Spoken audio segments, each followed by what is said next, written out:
斯大林，苏联历史上一个备受争议的人物，他是帮助苏联打赢卫国战争的功臣，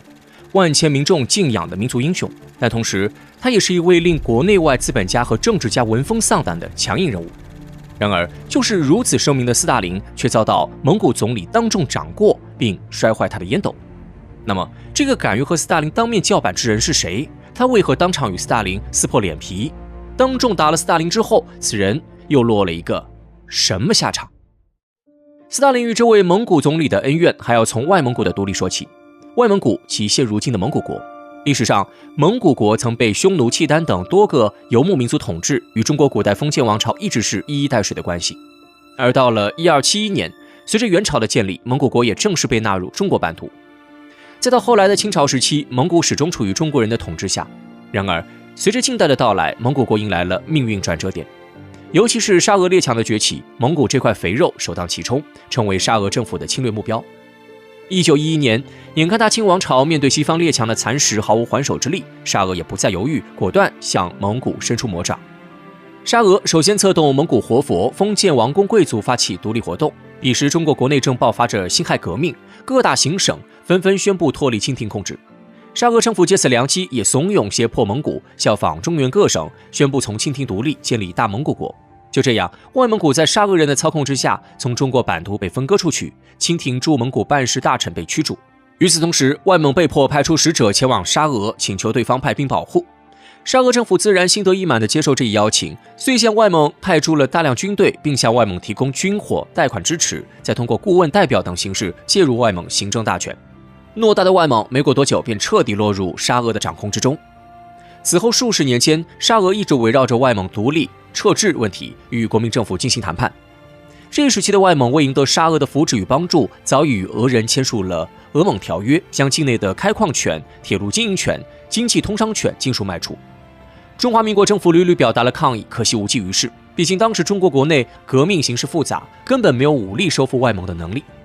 好在经过多轮谈判，沙俄承认了中国对外蒙的宗主权，但同时也失去了对外蒙的治理权。沙俄成为外蒙实际中的掌控者。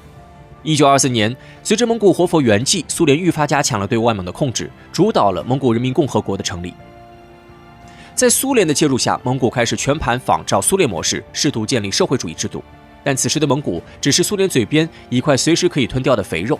蒙古国领导人也不过是苏联人牢牢掌控的棋子傀儡。而曾经当众给了斯大林一耳光的蒙古总理耿根登就是其中一人。伯勒吉德·耿东，蒙古人民共和国早期领导人之一。耿东出生于蒙古塞因诺言部，出生年月不详。史料记载对耿东的资料记载有两种不同的说法，有人说他出生于1892年，有人说他是1895年生人。但可以确定的是，耿东出生成长的社会环境正处于沙俄与苏联介入外蒙、撺掇外蒙独立这一大背景下。1922年，在蒙古境内局势动荡的情况下，耿东成为蒙古革命青年联盟的一员，并很快被分配到地方政府，成为代理领导。1924年，年纪轻轻的耿东就参加了首届蒙古国家大呼拉尔会议。席上，耿东直率的发言引起了总理车林多尔基的注意。在后者的力荐下，耿东成为小呼拉尔主席团主席，开始负责国家事务，从此开始平步青云。到了1928年底，耿东已经是蒙古人民革命党中央委员会的3大书记之一，还是蒙古推行共产主义经济政策的幕后推动者。然而，这一政策却遭到蒙古民众的抵触，并由此引发了1930至1932年的反革命起义。斯大林政府对此十分不满，将自己铁血做派用到了蒙古身上。一场前所未有的大清洗席卷了蒙古政坛，多位人民革命党领导人被撸下台，蒙古国的左倾政策也被叫停。而身为蒙古左倾政策核心推动者的耿东却意外躲过一劫，还一跃成为了蒙古的新任总理。这是因为耿东围绕蒙古人民革命党领导权的内部斗争，赢得了斯大林的青睐。1932年7月2号，耿东正式出任蒙古总理一职，成为蒙古政坛的实际最高掌权者。不过，在苏联和斯大林那里，耿东仍然只是一个被扶持上台的傀儡。耿东上台没多久，斯大林便开始干涉蒙古政府的内外决策制定。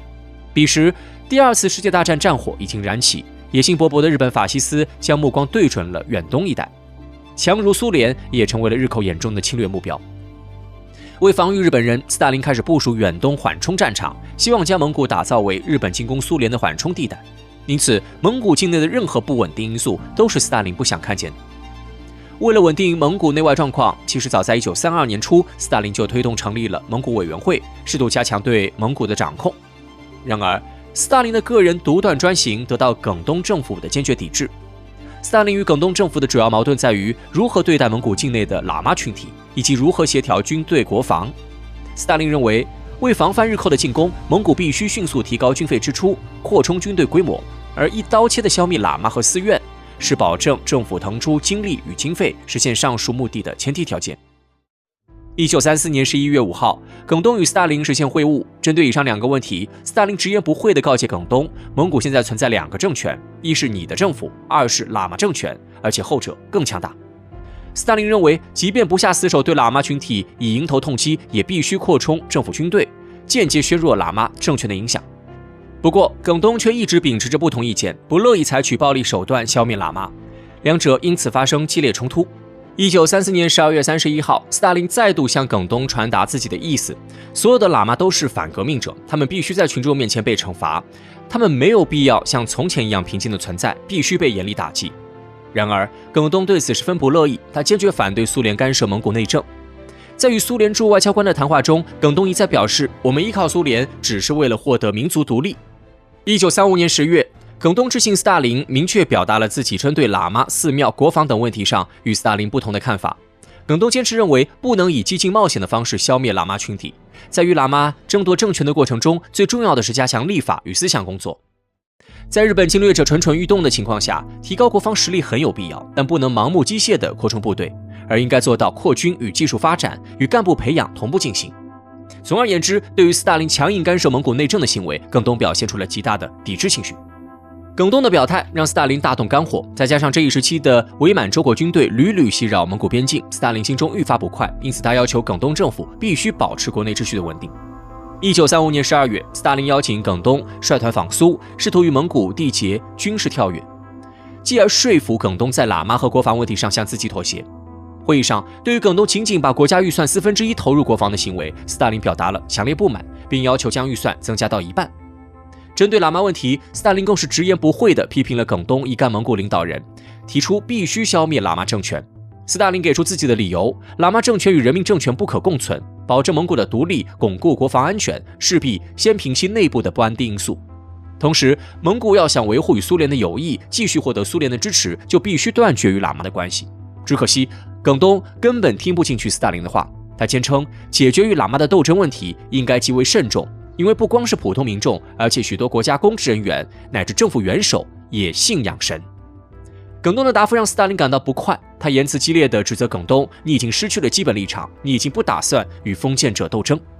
面对斯大林气急败坏的批判，耿东也彻底爆发，屡屡被斯大林政府压迫，他早已憋了一肚子火。两人争执到激烈处，冲昏头脑的耿东竟直接冲上前，一巴掌结结实实扇在斯大林脸上，还把他的烟斗摔在地上踩碎。耿东的疯狂行为无疑让斯大林暴怒不已，两人闹得不欢而散。这轮会晤到此结束，可斯大林的报复才刚刚开始。回到蒙古后，耿东的权力很快被架空。1936年4月，耿东被押往苏联，在黑海某处不为人知的度假地度过了1年。次年夏天，耿东以与喇嘛和日本间谍存在往来的罪名被送上苏联最高军事法院。同年11月26号，被认定犯下政变与间谍罪的耿东在莫斯科被处决。年纪轻轻的耿东便在苏联的扶持下坐上总理之位，只可惜他未能认清自己的地位和局势，在做出殴打斯大林这样的行为后，他已经被宣判了死刑。但归根结底，还是蒙古国家实力的孱弱，将他送上了黄泉路。